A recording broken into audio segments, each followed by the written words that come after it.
যে আমি রোজাটা কিসের জন্য রাখিনি, আমার উপরে তো রোজা মাপ ছিল না। আপনি যদি বলেন আমি কিছু জানি না, কিছু বুঝি না, যারা জানছে, যারা শিখছে, তারাও কেউ মায়ের পেট থেকে শিখে আসেনি, এখানে এসেই শিখেছে। আমিও মায়ের পেট থেকে শিখে আসিনি, আমাকে কেউ শিখিয়েছে, আমারও কেউ গুরু আছে।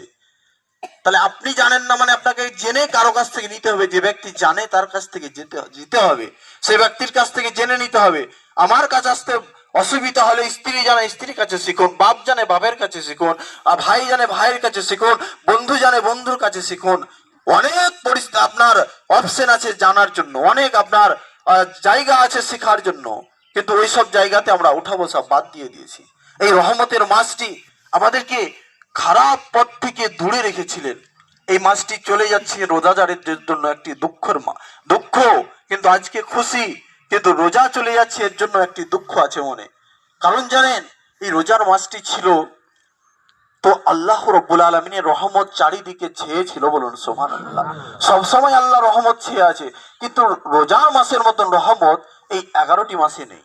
রোজার মাসের মতন রহমত এই 11টি মাসে পাওয়া যাবে না, কারণ রোজার মাসে যে সেহেরি খাওয়ার মজাটা 11টি মাসে